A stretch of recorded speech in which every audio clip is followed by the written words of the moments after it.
Hello friends, today we are going to discuss about ribosomes.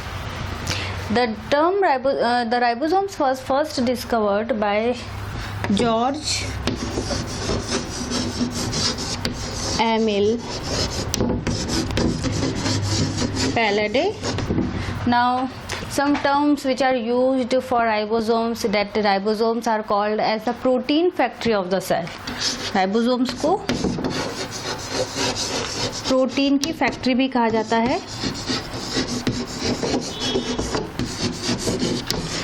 Then ribosomes are also called as the engine of the cell. Second, competitive exams में कई बार आता है कि engine of the cell is, so answer is ribosomes are the engine of the cell. Then it is the smallest cell organelle. Last class we discussed that the largest cell organelle is chloroplast, second largest cell organelle is mitochondria. So the smallest cell organelle is ribosome. These are the tiny granular shaped substances which are present inside the cell. Then the highest number of this cell organelle is present inside the cell. So these are some names of the ribosomes. Beside these are also called as the ribonucleoproteins. They are called as the ribonucleoprotein. Why they are called as a ribonucleoprotein? Because these ribosomes are made up from RNA and protein. These are made up from the RNA and protein. About 65% RNA is present in ribosomes and about 35% proteins are present. Proteins are present and rRNA is present inside the ribosome. So these are also called as the ribonucleoprotein. Then this is the cell organelle which is present inside the some organelle. For example, in last class we discussed that in mitochondria these ribosomes are also present. So this is the organelle which is present inside another organelle. So it is also called as the organelle within the organelle. It is another name of the ribosomes. Then they do not have any membrane. Mitochondria is a double membrane cell organelle. Then some are single membrane cell organelle. But ribosomes are non-membranous cell organelle and they can be present inside the cytosol. They are freely present, or they can be attached with the endoplasmic reticulum. और जब भी ये endoplasmic ER के साथ attach होते हैं, they make the surface of the ER rough. So endoplasmic reticulum भी two types की होती है, rough endoplasmic reticulum and smooth endoplasmic reticulum. Smooth endoplasmic reticulum पर राइबोसोम्स अटैच नहीं होते हैं, और जब भी राइबोसोम्स उन पर अटैच होंगे it will be called as the rough endoplasmic reticulum. So these are some names of the ribosomes. First we discuss that ribosomes are called as the protein factory of the cell.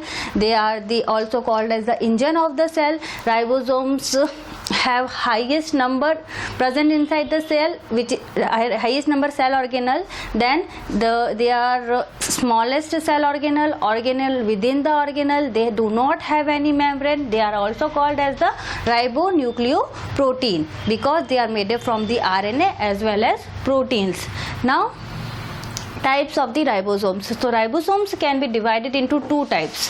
अगर हम ribosomes की बात करें तो ribosomes एक ऐसा cell organelle है जो कि प्रोकैरियोटिक सेल में भी प्रेजेंट होता है और यूकैरियोटिक सेल्स में भी प्रेजेंट होता है. बट इनका जो कॉन्फ़िगरेशन होता है, राइबोसोम अगर प्रोकैरियोटिक सेल में प्रेजेंट है तो वो 70S टाइप का होगा, और अगर ये यूकैरियोटिक सेल में प्रेजेंट है then it will be of 80S type ribosomes. So हम वो डिस्कस कर लेते हैं कि राइबोसोम्स कितने टाइप का होता है. टू टाइप्स का.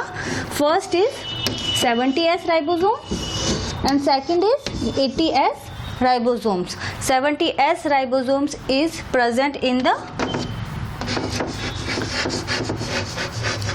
prokaryotic cells and 80S ribosome is present in the eukaryotic cells. Okay, so now this 70S ribosomes again divided into two subunits. 70S plus 80S, जो भी ये राइबोसोम्स के टाइप्स हैं वो अगेन 2 सब यूनिट्स में divide होते हैं। एंड दीज सब यूनिट्स, अगर हम प्रोकैरियोटिक सेल की बात करें तो ये जो सब यूनिट होती हैं वो इक्वल नहीं होती हैं, एक सब यूनिट लार्ज होती है और दूसरी जो सब यूनिट होती है वो स्मॉल सब यूनिट होती है।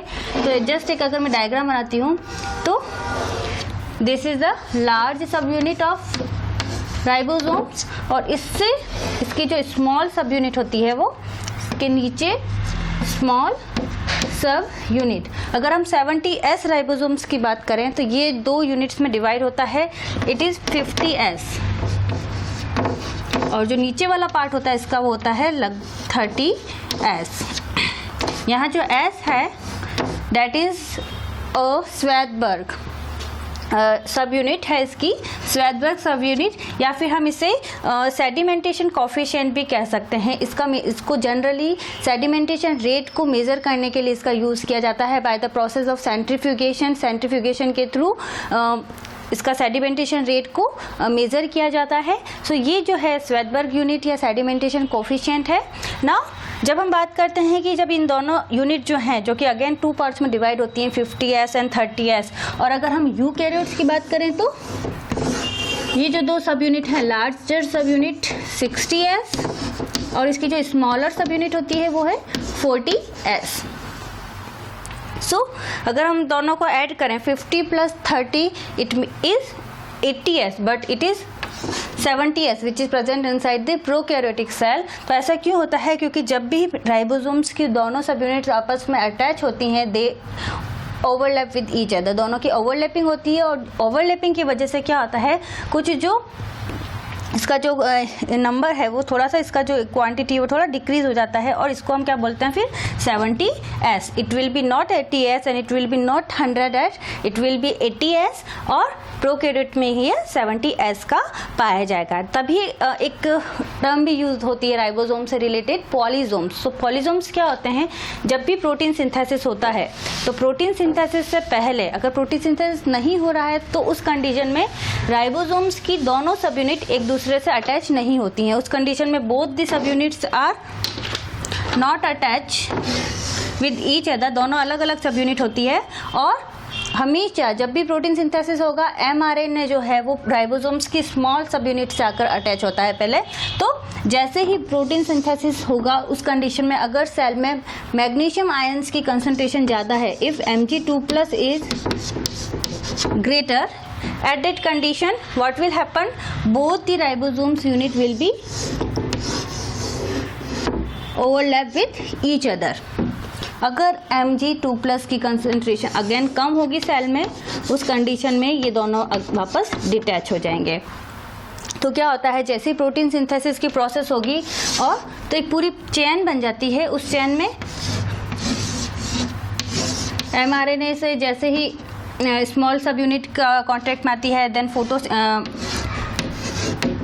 प्रोटीन सिंथेसिस होता है, तो ये जो पूरी जो एक स्ट्रक्चर है वो स्ट्रक्चर कैसा बन जाता है, थ्रेड लाइक स्ट्रक्चर, एक धागे के समान स्ट्रक्चर बन जाता है। उसमें ये जो राइबोसोम्स हैं, दीज वर्क्स एक लाइन में होते हैं और ये कैसे लगते हैं, एक बीड्स की तरह लगते हैं, मोतियों की माला की तरह लगते हैं। तो इसे क्या बोला जाता है, these are the thread and these looks like the beads of the cell and these are called as the polysomes at that condition during the protein synthesis process. So these are some processes where whenever the ribosomes both units are attached, and the same time if there is the magnesium level is low, at that condition both the subunits will be detached with each other. Now whenever we talk about the size of the ribosome, they are very tiny granular structures and their size may be vary. So this was the related to ribosomes. If we talk about the functions of the ribosomes, as we know it is the main site of the protein synthesis. So functions, it is the site for protein synthesis.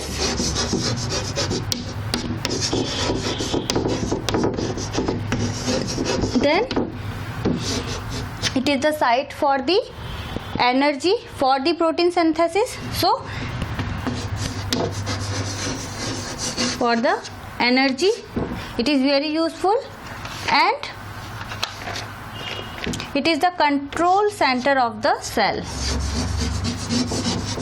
It is the control center of the cell.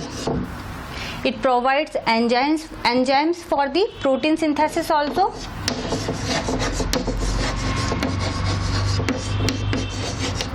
So these are the main functions of the ribosomes, that they are protein synthesis के site हैं.